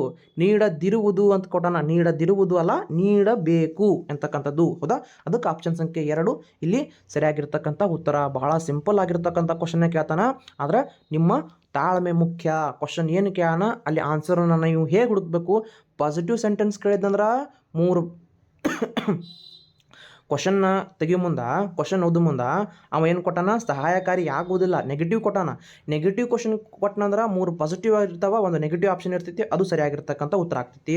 ಇನ್ನು ಆಪ್ಷನ್ಯಾಗನೇ ಏನಾಗ್ತೈತಿ, ಪಾಸಿಟಿವ್ ಕೇಳೋದಂದ್ರೆ 3 ನೆಗೆಟಿವ್ ಇರ್ತಾವೆ, 1 ಪಾಸಿಟಿವ್ ಇರ್ತೈತಿ, ಅದನ್ನು ನಾವು ಹುಡುಕಬೇಕು. ಹೌದಾ, ಕೆಲವೊಂದು ಕಡೆ ಏನು ಮಾಡ್ತಾನೆ, 3 ತಪ್ಪು ಕೊಡ್ತಾನೆ, 1 ಸರಿ ಕೊಡ್ತಾನೆ, ಅದನ್ನು ಹುಡುಕಬೇಕು. 3 ಸರಿ ಕೊಟ್ಟು 1 ಸರಿ ಕೊಟ್ಟು 1 ತಪ್ಪು ಕೊಟ್ಟು 3 ಸರಿ ಕೊಟ್ಟಿರ್ತಾನೆ, ಅದನ್ನು ABCಯನ್ನು ಹೊಂದಿಸಿ ಅಂತ ಕೊಡ್ತಾನೆ. ಅದನ್ನು ಅಲ್ಲಿ ಕೆಲಸವನ್ನು ನಾವು ಮಾಡಬೇಕು, ಭಾಳ ಸೂಕ್ಷ್ಮವಾಗಿ ಮಾಡಬೇಕು. ಕ್ವಶನ್ ಪೇಪರ್ ಸರಳ ಇರ್ತೈತಿ, ಆದ್ರೆ ಏನು ಸೆಂಟೆನ್ಸನ್ನು ಹೆಂಗೆ ರಚನೆ ಮಾಡ್ತಾನಂತಂದ್ರೆ ಟ್ವಿಸ್ಟ್ ಮಾಡ್ತಾನಲ್ಲ, ಅಲ್ಲೇ ಸ್ವಲ್ಪ ಗೊಂದಲ ಆಗ್ತೈತಿ ಅಷ್ಟೇ, ಏನಿಲ್ಲ. ನೀವು ಒಂದು ಸ್ವಲ್ಪ ಬಿಡಿಸಿ ಕ್ವಶನ್ ಪೇಪರ್ಗಳನ್ನ ಬಿಡಿಸಿ ಏನಾಗ್ತೈತಿ, ನಿಮ್ಮ ಮೈಂಡ್ ಆ ಲೆವೆಲ್ಗೆ ಬಂದೇ ಬರ್ತೈತಿ. ಹೆಚ್ಚು ಕ್ವಶನ್ ಪೇಪರ್ಗಳನ್ನ ಬಿಡಿಸ್ರಿ.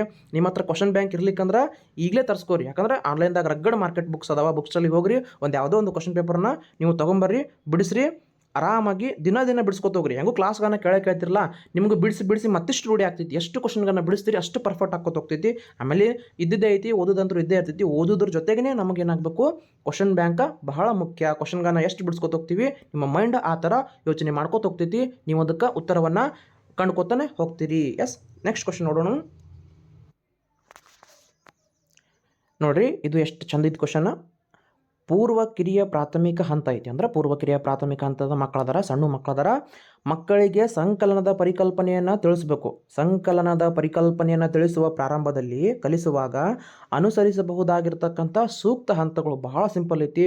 ನೀವು ವಿಚಾರ ಮಾಡಿರಿ, ಏನನ್ನು ಫಸ್ಟಿಗೆ ಕಲಿಸ್ತೀರಿ, ಏನನ್ನು ನಂತರ ಕಲಿಸ್ತೀರಿ, ಹೆಂಗೆ ಕಲಿಸ್ತೀರಿ ಅಂತಕ್ಕಂಥದ್ದು ನಿಮಗೆ ಗೊತ್ತಾಯ್ತು ಅಂದರೆ ಈ ಒಂದು ಪ್ರಶ್ನೆಗೆ ಆರಾಮಾಗಿ ಉತ್ತರನೇ ಹಾಕ್ತೀರಿ. ಫಸ್ಟ್ ಕೆಲಸ ಏನು ಮಾಡ್ತೀರಿ, ಮೂರ್ತ ವಸ್ತುಗಳನ್ನು ಬಳಸಿ ಬೋಧಿಸ್ತೀರಿ. ಅಂದ್ರೆ ಯಾವುದೇ ಒಂದು ವಸ್ತುಗಳನ್ನು ತಿಳಿಸ್ತೀವಿ. ಈ ಒಂದು ಕಡ್ಡೆಬ್ಬಿ ಐತಿ, ಆ ಕಡ್ಡೆಬ್ಬಿಗಳನ್ನು ಒಂದು ಕಡ್ಡೆಬ್ಬಿ ಕೂಡಿಸಿ 2 ಕಡ್ಡೆಬ್ಬಿ ಕೂಡಿಸಿದ್ರೆ 2 ಆಗ್ತವೆ, 2ಕ್ಕೆ ಇನ್ನೊಂದು ಕೂಡಿಸಿದ್ರೆ 3 ಆಗ್ತೈತಿ, ಈ ರೀತಿ. ಹೌದಾ, ನಂತರ ಏನು ಮಾಡ್ತೀರಿ, ವಿಚಾರ ಮಾಡಿರಿ, ಏನು ಮಾಡ್ತೀರಿ ನಂತರ. ನೆಕ್ಸ್ಟ್ ಚಿತ್ರಗಳನ್ನು ಬಳಸ್ತೀರಿ. ಹೌದಾ, ಮೂರ್ತ ವಸ್ತುಗಳನ್ನು ಬಳಸಿದ್ರಿ, ಆಮೇಲೆ ಚಿತ್ರಗಳನ್ನು ಬಳಸಬೇಕು. ಚಿತ್ರಗಳನ್ನು ಬಳಸಿ ಬೋಧಿಸೋದ್ರಿಂದ ಏನಾಗ್ತೈತಿ, ಮತ್ತಷ್ಟು ಆ ಮಗುವಿಗೆ ಏನಾಗ್ತೈತಿ, ಹೆಚ್ಚು ತಿಳ್ಕೊತ ಬರ್ತೈತಿ. ಆಮೇಲೆ ಸಾಂಕೇತಿಕ ರೂಪಕ್ಕೆ ಹೋಗ್ತೀವಿ. ಹೆಂಗೆ ಸಾಂಕೇತಿಕ ಸಂಕೇತಗಳ ಮೂಲಕ ಮಕ್ಕಳನ್ನು ನಾವು ಆ ಒಂದು ಸಂಕಲನದ ಒಂದು ವ್ಯವಸ್ಥೆಗೆ ಕೊಂಡೊಯ್ತೀವಿ. ಲಾಸ್ಟಿಗೆ ಪದಗಳ ಸಮಸ್ಯೆ, ಪದಗಳನ್ನು ಕೊಟ್ಟು ಈಗ ಒಂದು ವಾಕ್ಯ ರೂಪದಲ್ಲಿ ಏನೋ ಪ್ರಶ್ನೆ ಕೇಳ್ತೀರಿ, ಹೌದಾ, ಒಂದು ಪದಗಳ ರೂಪದಲ್ಲಿ ಏನೋ ಪ್ರಶ್ನೆಗಳನ್ನ ಕೇಳ್ತೀರಿ. ಇಲ್ಲಿ ಏನಾಗ್ತೈತಿ, ಈ ಒಂದು ಹಂತದಲ್ಲಿ ನಮ್ಮ ಕಲಿಕೆ ಸಾಕ್ತೈತಿ, ಹೌದಾ. 4, 2, 1, 3 ಇದಕ್ಕೆ ಸರಿಯಾಗಿರ್ತಕ್ಕಂಥ ಹಂತಗಳು ಬರ್ಕೊಂಡಿಟ್ಕೊಂಡ್ಬಿಡ್ರಿ. ಬರ್ಕೊಂಡಿಟ್ಲಿಕೊಂಡ್ಲಿ ನಿಮಗೆ ಸಿಂಪಲ್ ಆಗಿರ್ತಕ್ಕಂಥ ಒಂದು ಸೆನ್ಸ್ ಇತ್ತಂದ್ರೆ ಆರಾಮಾಗಿ ಇದಕ್ಕೆ ಉತ್ತರವನ್ನು ಹಾಕ್ಬೋದು. ಆದರೂ ಒಂದು ಸಲ ರಿವಿಷನ್ ಮಾಡ್ಕೊರಿ, ಗೊತ್ತಾಗೇ ಆಗ್ತೈತಿ. 4, 2 ಫಸ್ಟಿಗೆ 4, 2, 1, 3 ಓಕೆ, ಕರೆಕ್ಟ್ ಐತಿ. ಎಸ್.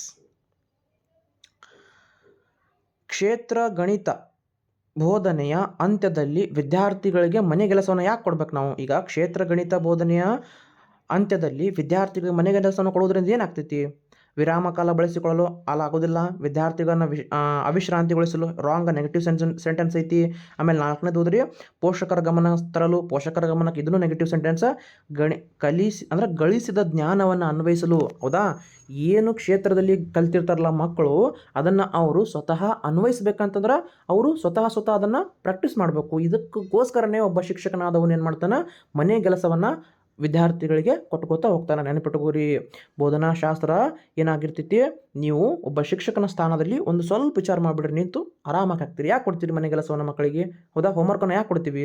ಬರೇ ಈಗಂತೂ ಏನಾಗೈತಿ ಸಿಸ್ಟಮ, ಏನು ಕ್ಲಾಸ್ನಾಗ ಬಡ ಹೋಮ್ವರ್ಕ್ ಆಗ್ತಾವ, ಮಕ್ಕಳು ಚಂತನ ಬರ್ಕೋತ ಕುಂತ್ಬಿಡ್ತಾವ. ಅದು ಸಿಸ್ಟಮ್ನೇ ಒಂದು ನಮೂನೆ ಐತಿ. ಹಂಗಲ್ಲ, ಹೌದಾ. ನಾವು ಕೊಟ್ಟಂತಹ ವರ್ಕ ಮಕ್ಕಳಿಗೆ ಏನಾಗಬೇಕು, ಅಲ್ಲಿ ಮನ್ಯಾಗ ಹೋಗಿಂದ ಅವ್ರು ವಿಚಾರ ಮಾಡಂಗಿರ್ಬೇಕು. ನಮ್ಮ ಹೋಮ್ವರ್ಕ್ಗಳು ಬರೇ ನೋಟ್ ಡೌನ್ ಮಾಡ್ಕೋತಾ ಬರೆಯೋದು ಆಗಬಾರ್ದು ಅಂತಕ್ಕಂಥದ್ದು ಇದರ ಕ್ವಶನ್ ಇರ್ತಕ್ಕಂಥ ಹಿಂದಿನ ಉದ್ದೇಶ. ಭಾಳ ಮಜಾ ಇರ್ತವೆ ಕ್ವಶನ್, ಮತ್ತು ಅಷ್ಟೇ ಮಹತ್ವಪೂರ್ಣವಾಗಿರ್ತಕ್ಕಂಥ ಕ್ವಶನ್ಗಳನ್ನು ತಕ್ಕೋತ ಬರ್ತಾನೆ. ಯಾಕಂದ್ರೆ BEd ಮುಗಿಸಿ TET ಮಾಡಿ, ಹೌದಾ, ನೀವು ಜಾಬನ್ನು ತೆಗೆದುಕೊಳ್ಬೇಕಂದ್ರೆ ಅಷ್ಟು ಸಮರ್ಥರನ್ನಾಗಿ ಮಾಡುವುದೇ ಇದರ ಹಿಂದಿನ ಉದ್ದೇಶ. ನೀವು ಅಷ್ಟು ಸಮರ್ಥರಿದ್ದಂತಂದ್ರೆ, ಹೌದಾ, ಆರಾಮಾಗಿ ನೀವು ಮಕ್ಕಳನ್ನು ಸುಧಾರಣೆ ಮಾಡೇ ಮಾಡ್ತೀರಿ. ಸಿಂಪಲ್ ಆಗಿರ್ತಕ್ಕಂಥ ಥಿಂಕ್ ಐತಿ. Okay, next question. CCE ಅಂಶದ ಮೇಲೆ ಕೇಂದ್ರೀಕರಿತವಾಗಿಲ್ಲ. 3 ಆಗಿಲ್ಲ ಅಂದ್ರೆ 3 ಆಗ್ಯಾವ, 1 ಆಗಿಲ್ಲ ಅಂತ ಅರ್ಥ. ವಿದ್ಯಾರ್ಥಿಗಳ ಸಾಧನೆ 100%, ಶಿಕ್ಷಕರ ಸಾಧನೆ ಐತಿ 100% ಐತಿ. ಉದ್ದೇಶವನ್ನು ಸಾಧಿಸಲು ಅವಶ್ಯಕತೆಗಳನ್ನು ವಿಸ್ತರಿಸುವುದು 100%, ಹೌದಾ. ವರ್ಷದ ಅಂತ್ಯದಲ್ಲಿ ಮಾತ್ರ ವಿದ್ಯಾರ್ಥಿಯ ಸಾಧನೆಯನ್ನು ಗುರುತಿಸುವುದು ರಾಂಗ್ ಆಗ್ತೈತಿ. ವರ್ಷದ ಹಂತದಲ್ಲಿನೇ ವಿದ್ಯಾರ್ಥಿಗಳು ಶಾಣೆ ದಡ್ಡ ಅಂತೇಳಿ ನಾವು ಯಾವತ್ತೂ ಪರಿಗಣಿಸಂಗಿಲ್ಲ. ನೆನ್ಪಿಟ್ಕೋರಿ, ವರ್ಷದ ಹಂತದಲ್ಲಿನೇ ಅಲ್ಲ, ನಿರಂತರವಾಗಿ ನಾವು ಮಗುವಿನ ಒಂದು ಸಾಧನೆಯ ಗುಣಮಟ್ಟವನ್ನು ಲೆಕ್ಕ ಹಾಕೋತಾನೆ ಹೋಗ್ತೈತಿ. ಹೇಳಿನಲ್ಲ, CCE ಪ್ರಕಾರನು ವಿದ್ಯಾರ್ಥಿಗಳ ಸಾಧನೆ, ಶಿಕ್ಷಕರ ಸಾಧನೆ, ಉದ್ದೇಶಗಳನ್ನು ಸಾಧಿಸಲು ಅವಶ್ಯಕತೆಯನ್ನು ವಿಸ್ತರಿಸುವುದು 3 ಕರೆಕ್ಟ್ ಅದಾವ, 4ನೇದು ರಾಂಗ್ ಐತಿ. 3 ಪಾಸಿಟಿವ್ ಸೆಂಟೆನ್ಸ್ ಅದಾವ, 1 ನೆಗೆಟಿವ್ ಸೆಂಟೆನ್ಸ್ ಐತಿ. ಯಾವುದು ನೆಗೆಟಿವ್ ಐತಿ ಅದೇ ಉತ್ತರ ಹಾಕಿ ಮುಂದಕ್ಕೆ ಹೋಗ್ಬಿಡ್ಬೇಕು. Next question. ಗಣಿತ ವಿಷಯವನ್ನು 1ರಿಂದ 10ನೇ ತರಗತಿಯವರೆಗೆ ವಿದ್ಯಾರ್ಥಿಗಳಿಗೆ ಸಾಮಾನ್ಯ ಶಿಕ್ಷಣದ ಒಂದು ಕಡ್ಡಾಯ ಭಾಗವಾಗಿ ಇಡುವುದು ಎಂದು ಸಲಹೆ ನೀಡಿರ್ತಕ್ಕಂಥ ಆಯೋಗ ಕೊಠಾರಿ ಆಯೋಗ. ನೆನ್ಪಿಟ್ಕೋರಿ, ಯಾವ ಆಯೋಗ? ಕೊಠಾರಿ ಆಯೋಗದ ಮೇಲೆ ಎಲ್ಲರೂ ಒಂದು ಕ್ವಶನ್ ಕೇಳ್ತಾನ. ಗಣಿತ ವಿಷಯವನ್ನು 1ರಿಂದ 10ನೇ ತರಗತಿಯವರೆಗೆ ವಿದ್ಯಾರ್ಥಿಗಳಿಗೆ ಸಾಮಾನ್ಯ ಶಿಕ್ಷಣದ ಒಂದು ಕಡ್ಡಾಯ ಭಾಗವಾಗಿ ಇಡುವುದು ಎಂದು ಸಲಹೆ ಕೊಟ್ಟಿರ್ತಕ್ಕಂಥ ಆಯೋಗ ಯಾವುದಂತಂದ್ರೆ ಕೊಠಾರಿ ಆಯೋಗ. ಸಿಂಪಲ್ ಆಗಿರ್ತಕ್ಕಂಥ ಉತ್ತರ. ಓಕೆ, ನೆಕ್ಸ್ಟ್ ಕ್ವಶನ್ ನೋಡೋಣ. ಪರಿಸರ ವಿಜ್ಞಾನಕ್ಕೆ ಬರೋಣ. ಎನ್ವೈರನ್ಮೆಂಟ್ ಸೈನ್ಸ್ ಬಗ್ಗೆ ಕೇಳಿರ್ತಕ್ಕಂಥ ಪ್ರಶ್ನೆ ನೋಡ್ರಿ. ಈಗ ಇದು ಪರಿಸರ ವಿಜ್ಞಾನದ ಬೋಧನಾ ವಿಧಾನವಲ್ಲ. Maybe question typing wrong ಆಗೈತಿ. ವಿಧಾನ ಆಗಿರ್ಬೇಕದು, ವಿಧಾನವಲ್ಲ ಅಂತಂದ್ರೆ ಉಪನ್ಯಾಸ ವಿಧಾನ ಆಗ್ತೈತಿ, ಚರ್ಚಾ ವಿಧಾನ ಆಗ್ತೈತಿ, ಕಾರ್ಯಯೋಜನೆ ಆಗ್ತೈತಿ, ಬಟ್ ಪುನರಾವರ್ತನೆ ಆಗೋದಿಲ್ಲ. ಇದಕ್ಕೆ ಸರಿಯಾಗಿರ್ತಕ್ಕಂಥ ಉತ್ತರ ಪುನರಾವರ್ತನೆ ನೋಡ್ರಿ. ಬರ್ಕೊಂಬಿಡೋ ತಾಟೆ ಮಾರ್ಕ್ ಮಾಡಿಲ್ಲ ಆನ್ಸರ್, ಇದಕ್ಕೆ ಮಾರ್ಕ್ ಮಾಡ್ಕೋರಿ. ಪುನರಾವರ್ತನೆ ಇದಕ್ಕೆ ಸರಿಯಾಗಿರ್ತಕ್ಕಂಥ ಉತ್ತರ. 1, 2, 3 3 ಆಗ್ತಾವ, ಹೌದಾ. ಇದು ಪರಿಸರ ವಿಜ್ಞಾನದ ಬೋಧನಾ ಅಲ್ಲ ಅಂತ ಕೊಟ್ಟಾನ. ಯಾವುದು ಆಗೋದಿಲ್ಲ ಅಂತಂದ್ರೆ ಇದ್ರಾಗ ಪುನರಾವರ್ತನೆ ಅಂತಕ್ಕಂಥದ್ದು ಆಗೋದಿಲ್ಲ. ನೆಕ್ಸ್ಟ್ ಕ್ವಶನ್ ನೋಡೋಣ. ನಿರಂತರ ಮತ್ತು ಸಮಗ್ರ ಮೌಲ್ಯಮಾಪನವನ್ನು ಶಾಲೆಯಲ್ಲಿ ಜಾರಿಗೊಳಿಸಬೇಕು. ಏಕಂತಂದ್ರೆ ಯಾಕೆ ಜಾರಿಗೊಳಿಸಬೇಕು, ಹೌದಾ. ಫಸ್ಟಿಗೆ 4 ಆಪ್ಷನ್ನೊಮ್ಮೆ ಓದ್ಕೊಳ್ಳೋಣ. ಕಲಿಕೆದಾರನ ಎಲ್ಲ ಆಯಾಮಗಳು ಮತ್ತು ಸಾಮರ್ಥ್ಯಗಳನ್ನು ಮೌಲ್ಯೀಕರಿಸಿ ವಿಸ್ತೃತಗೊಳಿಸುವುದು. 2ನೇದು ಹೋದರೆ ಕಲಿಕೆದಾರನ ಅನೌಪಚಾರಿಕವಾಗಿ ಪರೀಕ್ಷಿಸುವ ಅವಕಾಶವನ್ನು ಶಿಕ್ಷಕರಿಗೆ ಒದಗಿಸಿದೆ. ಶಿಕ್ಷಕರು ಮಕ್ಕಳಿಗೆ ಹೆಚ್ಚು ಅಂಕಗಳನ್ನು ನೀಡುವ ಅವಕಾಶವನ್ನು ಕಲ್ಪಿಸಿದೆ. ಕಲಿಕೆದಾರನ ಕಷ್ಟಪಟ್ಟು ಅಧ್ಯಯನ ಮಾಡುವುದರಿಂದ ಮುಕ್ತಗೊಳಿಸುತ್ತದೆ. ಏನದವ 4 ಸರಿ ಅದಾವ. ಬಟ್ ಹೆಂಗೆ ಯೋಚನೆ ಮಾಡ್ಬೇಕಂತಂದ್ರೆ ನಿರಂತರ ಮತ್ತು ವ್ಯಾಪಕ ಎರಡೂ ಕೇಳನಲ್ಲವ. ಬರೀ ನಿರಂತರ ಅಷ್ಟೇ ಕೇಳಿಲ್ಲ ಮತ್ತು ವ್ಯಾಪಕ. ನಿರಂತರ ಮತ್ತು ಸಮಗ್ರ ಕೇಳ್ಯಾನ, ಎರಡೂ ಕೇಳ್ಯಾನ. ಹೌದಾ, ನಿರಂತರ ಮತ್ತು ಸಮಗ್ರ ಎರಡೂ ಕೇಳದ್ನಂತಂದ್ರೆ ಕಲಿಕೆದಾರನ ಎಲ್ಲ ಆಯಾಮಗಳು ಬರ್ತಾವ ಮತ್ತು ಸಾಮರ್ಥ್ಯಗಳನ್ನು ಮೌಲ್ಯೀಕರಿಸಿ ವಿಸ್ತಾರಗೊಳಿಸುವುದು. ಬರೀ ಎಲ್ಲವನ್ನ ನಾವು ಮೌಲ್ಯಮಾಪನಕ್ಕೆ ಒಳಪಡಿಸಿ ಅವರ ಎಲ್ಲ ಸಾಮರ್ಥ್ಯಗಳನ್ನು ಮೌಲ್ಯೀಕರಣಗೊಳಿಸಿ ನಂತರ ಮುಂದಿನ ಜೀವನಕ್ಕೆ ವಿಸ್ತೃತಗೊಳಿಸುವುದನ್ನೇ ನಿರಂತರ ಮತ್ತು ಸಮಗ್ರ ಮೌಲ್ಯಮಾಪನದ ಉದ್ದೇಶ. ಎರಡನೇದ್ದು ಆಗ್ತೈತಿ. ಹೌದಾ, ಕಲಿಕೆಯನ್ನು ಅನೌಪಚಾರಿಕವಾಗಿ ಇಲ್ಲೇನು ಕೊಟ್ಟಾನ, ಬರೀ ಅನೌಪಚಾರಿಕ ಕೊಟ್ಟಾನ. ಯಾಕೆ ಔಪಚಾರಿಕ ಅನೌಪಚಾರಿಕ ಎರಡೂ ಆಗ್ಬೋದಲ್ಲ. ಶಿಕ್ಷಕರು ಮಕ್ಕಳಿಗೆ ಹೆಚ್ಚು ಅಂಕಗಳನ್ನು ನೀಡುವ ಅವಕಾಶವನ್ನು ಕಲ್ಪಿಸಿದೆ. ಹೆಚ್ಚು ಅಂಕಗಳನ್ನು ನೀಡ್ತಕ್ಕಂಥ ಅವಕಾಶ ಕಲ್ಪಿಸೈತಿ, ಬಟ್ ಕಲಿಕೆಯ ಒಂದು ಸೂಕ್ತವಾಗಿರ್ತಕ್ಕಂಥ ಕ್ರಮ ಇದು ಆಗೋದಿಲ್ಲ. ಹೌದಲ್ಲ, ಕಲಿಕೆದಾರರನ್ನು ಕಷ್ಟಪಟ್ಟು ಅಧ್ಯಯನ ಮಾಡೋದ್ರಿಂದ ಮುಕ್ತಿಗೊಳಿಸುತ್ತದೆ, ಇದೂ ಆಗೋದಿಲ್ಲ. ಎರಡನೇದು, ಮೂರನೇದು, ನಾಲ್ಕನೇದು ಆಗ್ತೈತಿ ಅಂತ ಅನಿಸ್ತೈತಿ, ಬಟ್ ಆಗೋದಿಲ್ಲ ಅವು. ಒಂದೇದು ಏನಾಗ್ತೈತಿ, ನಿರಂತರ ಮತ್ತು ಸಮಗ್ರ ಮೌಲ್ಯಮಾಪನಕ್ಕೆ ಸೂಕ್ತವಾಗಿರ್ತಕ್ಕಂಥ ಒಂದು ಕಾರಣ ಅಂತಂದ್ರೆ ಕಲಿಕೆದಾರನ ಎಲ್ಲ ಆಯಾಮ ಮತ್ತು ಸಾಮರ್ಥ್ಯಗಳನ್ನು ಮೌಲ್ಯೀಕರಿಸಿ ಅದನ್ನು ವಿಸ್ತೃತಗೊಳಿಸ್ತೈತಿ. ಬಹಳ ಇಂಪಾರ್ಟೆಂಟ್ ಕ್ವಶನ್ನ, ಫಿಕ್ಸ್ ಆಗಿರ್ತಕ್ಕಂಥ ಕ್ವಶನ್ನ. ನಿರಂತರ ಮತ್ತು ವ್ಯಾಪಕ ಮೌಲ್ಯಮಾಪನದ ಮೇಲೆ ಕ್ವಶನ್ಗಳನ್ನು ಕೇಳ್ತಾನೆ. FA ಬಗ್ಗೆ ಭಾಳ ಸಲ ಕ್ವಶನ್ ಕೇಳ್ತಾನೆ. ಒಂದೊಂದು ಕೇಳ್ದಂತಂದ್ರೆ ಅದಕ್ಕೆ ಆನ್ಸರ್ ಬೇರೆ ಇರ್ತೈತಿ. ಅಂದ್ರೆ ನಿರಂತರ ಮೌಲ್ಯಮಾಪನ ಕೇಳೋದಂತಂದ್ರೆ ಮಗು ನಿರಂತರವಾಗಿ ಅಧ್ಯಯನ ಮಾಡ್ಕೊತ ಹೋಗ್ತೈತಿ. ಸಮಗ್ರವಾಗಿ ಅಂತಂದ್ರೆ ಒಟ್ಟಾರೆಯಾಗಿ ನಾವು ಏನು ಓರೆಗಲ್ಲು ಹಚ್ಚಿ ನೋಡ್ತೀವಲ್ಲ ಅದನ್ನು ನಿರಂತರ ಮೌಲ್ಯಮಾಪನ ಅಂತ ಕರಿತೀವಿ. FA ಮತ್ತು SAಗಳು. ಓಕೆ, FA ಈಗ ಫಾರ್ ಎಕ್ಸಾಂಪಲ್ ಅಂತಂದ್ರೆ ರೂಪಣಾತ್ಮಕ ಮತ್ತು ಸಂಕಲನಾತ್ಮಕ ಮೌಲ್ಯಮಾಪನ ಇದರ ಒಂದು ಭಾಗ. ನಿರಂತರ ಮತ್ತು ಮೌಲ್ಯಮಾಪನದ ಒಂದು ಭಾಗ ಯಾವುದು? ರೂಪಣಾತ್ಮಕ ಮತ್ತು ಸಂಕಲನಾತ್ಮಕದ ಒಂದು ಭಾಗ. ಸಿಂಪಲ್ ಆಗಿರ್ತಕ್ಕಂಥ ಒಂದು ಥೀಮ್ ಐತಿ. ಆರಾಮಾಗಿ ಮೌಲ್ಯಮಾಪನ ಅಂತಂದ್ರೆ ಏನು, ಮೌಲ್ಯಮಾಪನ, ರೂಪಣಾತ್ಮಕ ಮೌಲ್ಯಮಾಪನದ ಮೇಲೆ ಹೆಂಗೆ ಕ್ವಶನ್ ತೆಗಿತಾನಂತೇಳಿ ಹಿಂದಿನ ತರಗತಿನಲ್ಲಿ ಹೇಳ್ಕೊತೇ ಬಂದೀನಿ. ಯಾವ್ಯಾವ ರೀತಿ ಕ್ವಶನನ್ನು ಫ್ರೇಮ್ ಮಾಡ್ಯಾನ ಅಂತೇಳಿ ಅದನ್ನು ವಿವರಣೆಯನ್ನು ಕೊಟ್ಕೋತೇ ಬಂದೀನಿ. ನಿಮ್ಗೆ ಬೇಕಂತಂದ್ರೆ ನಿರಂತರ ಮತ್ತು ಸಮಗ್ರ ಮೌಲ್ಯಮಾಪನದ ಬಗ್ಗೆ ಒಂದು ಸಪ್ರೇಟ್ ಆಗಿರ್ತಕ್ಕಂಥ ಕ್ಲಾಸ್ ಕೊಟ್ಟು ನಿಮಗೆ ಅಲ್ಲಿ ಇದರ ಹಿಂದೆ ಇರ್ತಕ್ಕಂಥ ಒಂದು ಉದ್ದೇಶವನ್ನು ಕ್ಲಿಯರ್ ಮಾಡಿಸ್ತೀನಿ ಅಂತ. ಓಕೆ, ನೆಕ್ಸ್ಟ್ ಕ್ವಶನ್ಗೆ ಹೋಗೋಣ.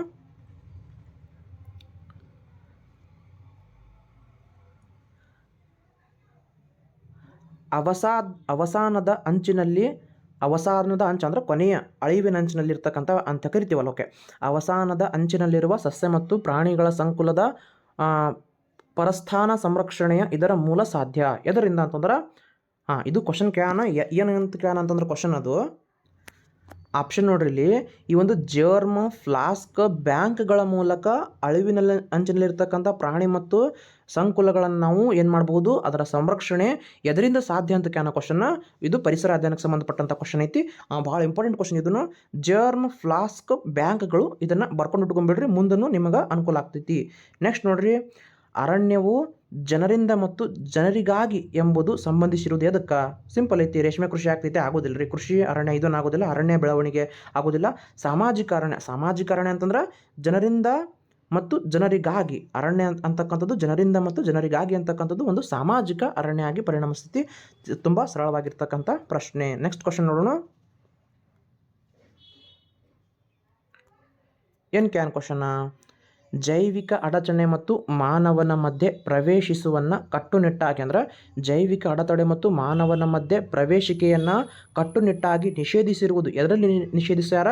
ಮಾನವನ ಒಂದು ಕಟ್ಟುನಿಟ್ಟಾಗಿ ಅಂತಂದ್ರೆ ಮೌನ ಕಣಿವೆಯಲ್ಲಿ. ಬರ್ಕೊಂಡು ಇಟ್ಕೋರಿ, ಭಾಳ ಇಂಪಾರ್ಟೆಂಟ್ ಕ್ವಶನ. ಇದು 2 ಆಗೋದಿಲ್ಲ, 3 ಆಗೋದಿಲ್ಲ, ಭರತ್ಪುರ ಆಗೋದಿಲ್ಲ, 4ನೇದು ಆಗೋದಿಲ್ಲ. ಬಟ್ ಮೌನ ಕಣಿವೆಯಲ್ಲಿ ಏನೈತಿ, ಜೈವಿಕ ಅಡಚಣೆ ಮತ್ತು ಮಾನವನ ಮಧ್ಯೆ ಪ್ರವೇಶಿಕೆಯನ್ನು ಕಟ್ಟುನಿಟ್ಟಾಗಿ ನಿಷೇಧಿಸಲಾಗೈತಿ. ಓಕೆ, ನಿಷೇಧಿಸಿರುವುದಂತ ಕ್ವಶನ್ ನೆಕ್ಸ್ಟ್ ನೋಡ್ರಿ, ಸಹಜ ಸನ್ನಿವೇಶದಲ್ಲಿ ನಡೆಯುವ ಮನಪೂರ್ವಕವಾದ ಉದ್ದೇಶಪೂರ್ವಿತ ಚಟುವಟಿಕೆ ಯೋಜನೆ ಎಂದು ವ್ಯಾಖ್ಯಾನ ಕೊಟ್ಟವ್ರು ಯಾರಂತಂದ್ರೆ ವಿಲಿಯಂ H. ಕಿಲ್ ಪ್ಯಾಟ್ರಿಕ್ ರವರು. ಇಂಥವು ಕ್ವಶನ್ಗಳನ್ನ ಏನು ಮಾಡಬೇಕು, ಕ್ವಶನ್ ಪೇಪರ್ ಬಿಡಿಸೋ ಮುಂದೆ ನಾವು ನೋಟ್ ಡೌನ್ ಮಾಡ್ಕೊಂಡು ಇಟ್ಕೊಂಡ್ಬಿಡ್ಬೇಕು. ಯಾಕಂದ್ರೆ ಕೆಲವೊಂದು ಸಲ ಏನು ಮಾಡ್ತಾನೆ, ಎಲ್ಲ ಹಿಂಗೆ ಕೇಳಂಗಿಲ್ಲ. ಒಂದು ಕ್ವಶನ್ ಪೇಪರ್ನಾಗ ಯಾವುದೋ ಒಂದು ಒಬ್ಬ ವಿಜ್ಞಾನಿಯ ಬಗ್ಗೆ ಅಥವಾ ಹೇಳಿಕೆಯನ್ನು ಯಾರು ಕೊಟ್ಟಾರ, ಈ ವ್ಯಾಖ್ಯಾನವನ್ನು ಯಾರು ಕೊಟ್ಟಾರ ಅಂತೇಳಿ ಒಂದು ಕ್ವಶನ್ ಎಲ್ಲೋ ಒಂದು ಕೇಳ್ತಾನೆ. ಭಾಳ ಕೇಳಂಗಿಲ್ಲ ಇಂಥ ಕ್ವಶನ್ಗಳು. ಸಹಜ ಸನ್ನಿವೇಶದಲ್ಲಿ ನಡೆಯುವ ಮನಪೂರ್ವಕವಾದ ಉದ್ದೇಶಪೂರಿತ ಚಟುವಟಿಕೆ ಯೋಜನೆ ಅಂತೇಳಿ ವ್ಯಾಖ್ಯಾನವನ್ನು ಕೊಟ್ಟವ್ರು ಯಾರು? William H. ಕಿಲ್ ಪ್ಯಾಟ್ರಿಕ್ ರವರು. ನೆನ್ಪಿಟ್ಕೋರಿ. ಓಕೆ, ನೆಕ್ಸ್ಟ್ ಕ್ವಶನ್ ನೋಡೋಣ. ವಿಜ್ಞಾನ ವಿಷಯದ ಪ್ರಶ್ನೆ ಪತ್ರಿಕೆ ನೀಲಿನಕ್ಷೆ ಏನು ಮಾಡ್ತೈತಿ ಅಂದ್ರೆ 3 ಆಯಾಮದ ತಖ್ತೆ ಆಗಬೇಕು. ನೆನ್ಪಿಟ್ಕೋರಿ, ತಖ್ತೆ ಆಗಬೇಕು. ಹೌದಾ, ತಳಗ ತವತ್ತು ಬರಬೇಕು. ಮೇ ಬಿ ಟೈಪಿಂಗ್ ಮಿಸ್ಟೇಕ್ ಆಗೈತಿ, ಆದ್ರೆ ಕ್ವಶನ್ ಕರೆಕ್ಟ್ ಐತಿ. ವಿಜ್ಞಾನ ವಿಷಯದ ಪ್ರಶ್ನೆ ಪತ್ರಿಕೆ ನೀಲಿನಕ್ಷೆ ಏನು ನಮಗೆ ಸಂಬಂಧಿಸಿದೆ ಅಂತಂದ್ರೆ ಬಹು ಆಯಾಮದಲ್ಲ, ದ್ವಿ ಆಯಾಮ ಅಲ್ಲ, ಏಕ ಆಯಾಮ ಅಲ್ಲ, 3 ಆಯಾಮದ ತಖ್ತೆ. ಬರ್ಕೊಂಡು ಇಟ್ಕೋರಿ, ಭಾಳ ಇಂಪಾರ್ಟೆಂಟ್ ಕ್ವಶನ್ ಐತಿ ಇದನ್ನು. 3 ಆಯಾಮದ ತಖ್ತೆ. ಇನ್ನು ಮತ್ತು ನೋಡಿರಿ ಅದೇ ಕ್ವಶನ್ ಪೇಪರ್ನಾಗನೇ ಕೇಳೋಣ ಮತ್ತು ಸಂಕಲನಾತ್ಮಕ ಮೌಲ್ಯಮಾಪನ. ಇದು ಉದಾಹರಣೆ.